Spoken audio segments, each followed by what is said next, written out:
حراي مبار لو معلت دما بزعبا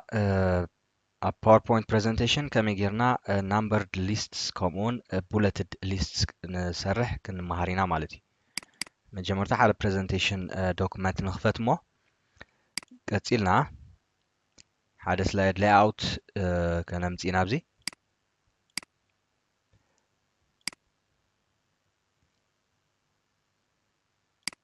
نعمل ذا slide layout زي مريت اللوخ أنا حراي مبار أبزي كمي جيرنا هنا bulleted lists ندالو كمون numbered lists كأزبل لنا مالتي هجزي أب هم ساعتنا باراجراف زبل جروب علينا أبز باراجراف زبل جروب كلتا نجارات نر لنا مالتيو زين بولت زبلنا له أبز جون خا نمبرينج زبل له حجي بولتد ليست تقيمكا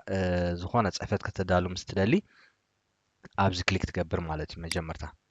أبزا بولتد ليست بالزلا أبزا كليك مسكبرنا أبزا حانت بولت كتمسألنا نابنت زخونة يلخص صحفي أنا إنتر مسحارم كوها ካልእ ቡለት ባዕሉ ኣውቶማቲካሊ ጀነሬት ይኸውን ኣሎ ማለት እዩ ከም ትሪእዎ ዘለኹም ከምዚ እናገበርና ክንፅሕፍ ንኽእል ኢና ማለት እዩ ብተወሳኺ እቲ ቡለት ንሪኦ ዘለና ሕጂ ከቢብ ኮይኑስ ፀሊም ኣሎ ክንልውጦ እንድሕር ደሊና ከዓ ኣብዚ ዝተፈላለዩ ምርጫታት ኣለና ማለት እዩ ከምዚ ንሪኦ ዘለና ኣብዚ ታሕቲ በቲ ዝመረፅናዮ እቲ ናይ ቡለቲንግ ፎርማት ብኡ ይቕየር ኣሎ ማለት እዩ ካልእ እንድሕር ዳ ክነእቱ ደሊና ንኣብነት ዝርባዕተ ኣንጎሎ ከዓ ከምኡ ኢንተር እናሃረምና ክንከይድ ከለና ኣውቶማቲካሊ ጀነሬት እናገበረ እዩ ዝኸይድ ኣብዚ ብዙሕ ዓይነት ሬዲሜድ ዝኾና ቡለትስ ኣለዋ በዚአን ክንጥቀም ንኽእል ኢና ኢንተር ክሃርም ከለኹ ከዓ እቲ ቀዳማይ ሌተር እንድሕር ዳ ተስተባሃልሉ ለኹም ኮንኩም ኣውቶማቲካሊ ካፒታል ሌተር ይኸውን ኣሎ ማለት እዩ ሕጂ ከምዚ እናገበርና ክንከይድ ንኽእል ኢና እንተዘይኮይኑ ከዓ እቲ ዝፀሓፍናዮ ፅሕፈት ነፀልሞ እሞ ምስ ፀለምናዮ ኣብዚ ኣቲና ከዓ ሓደ ቡለቲን ፎርማት ክንመርፅ ንኽእል ኢና ማለት እዩ ናይ ኩሉ ሓደ ዓይነት እንድሕር ዳ ክንገብሮ ደሊና ከምዚ ጌርና ከዓ ክንመርፅ ንኽእል ኢና ማለት እዩ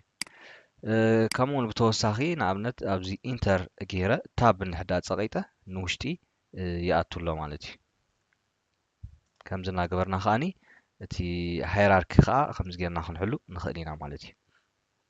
ክንገብር ታብ ኢና ንሃርም ኣብቲ ኪቦርድ ናትና ንኣብነት ድሕሪ 4.2 መሊሰ እንድሕር ዳ ታብ ሃሪመ ንውሽጢ ከዓ ሓደ ሄራርኪ ከዓ ክንሰርሕ ንኽእል ማለት እዩ ሕጂ ከምዚ እናገበርና ሲምፕሊ ክንዝደለናዮ ሄራርኪስ ክንሰርሕ ንኽእል ኢና ማለት እዩ ክንፅሕፍ ንኽእል ኢና ሕጂ እዚ ናይ ቡለቲን እዩ ቡለት ክንሰርሕ ከለና ማለት እዩ ካልእ ብተወሳኺ ኣብዚ ታሕቲ እንድሕር ዳ ሪኢና ቡለትስ ኤንድ ናምበሪንግ ዝብል ሓንቲ ቦክስ ኣላትና ኣብዚ ሳይዝ ናይቲ ቡለቲን ኣብዚ ዲተርማይን ክንገብሮ ንኽእል ኢና ሕብሪ እውን ኣብዚ ክንመርፅ ንኽእል ኢና ማለት እዩ ሕጂ ፀሊም እዩ ዘሎ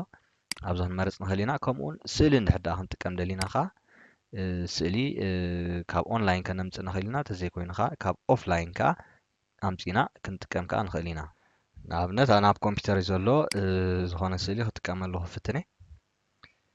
ኣብዚ ፒክቸርስ ምስ ኣተኹ ዋላ እዛ ባንዴራ ክጥቀመላ ማለት እዩ ስለዚ ከምዚ ንዕዘቦ ዘለና ኣብዚ ታሕቲ እተን ቡለትስ ብፒክቸር ንጥቀም ኣለና ማለት እዩ ከምዚ እናገበርና ከዓ ክንሰርሕ ንኽእል ኢና ማለት እዩ ቀፂልና ንምሃሮ ድማ ብዛዕባ ናምበሪንግ እንድሕር ዳ ክንጥቀም ደሊና ከዓ ኣብዛ ካልአይቲ ዘላ ኣብኣ ክሊክ ንገብር ቁፅሪ 1 ኣለና ኣብዚ 1 2 3 እናበልኩ እንድሕር ዳ ከይደ እዚ ትሪእዎ ዘለኹም ኣክንዲ ቡለትስ ብናምበሪንግ ተተኪኡሎ ማለት እዩ ብተመሳሳሊ ኣብዚ ታብ እንድሕር ዳ ፀቒጠ ከዓ ናብ ውሽጢ ክኣቱ ይኽእል እየ ማለት እዩ እቲ ሄራርኪ እቲ ሌቨልስ ብኡ መንፅር ከዓ ንውሽጢ እናኣተወ ይኸይድ ማለት እዩ ሕጂ ኣብዚ ታብ እንድሕር ዳ ሃሪመ ተመሳሳሊ ከምዚ እናገበርኩ ክጥቀም ይኽእል እየ ካልእ እዚ ናይቲ ዘለኒ ናይ ናምበሪንግ ፎርማት እንድሕር ዳ ክልውጦ ደሊኻ ኩሉ እቲ ፅሕፈት ሰሌክት ትገብሮ እሞ بدحري أبز نمبرينج مساته كم زي عينة فورمات علني نابنت زي تقدر تتعرفوس براكيت زلو زي رومان الفابيتس نحدات دليخا خمزلو ABC كتكام نحدا دلي أبزي كمرجعهم كتكارو تخليهم مالتي ስለዚህ ነዚ አንድ ህዳ መሪፀን ኣብነት በዚ ክጥቀም ይኽእል እየ ስለዚ ኣብቲ ናትና ፕሬዘንቴሽን ስላይድ ሾው ከነዳሉ ከለና ብቡለትስ ከምኡውን ብናምበሪንግ ጌርና ፅሕፈት ወይ ከዓ መልእኽቲ ከነመሓላልፍ ምስ እንደሊ ኣብ ሆም ኣቲና ኣብዚ ፓራግራፍ ምስ ኣተና ቡለትስ ኤንድ ናምበሪንግ ዝብላ ኦፕሽንስ ኣለዋና እዚአን ክንጥቀመለን ንኽእል ኢና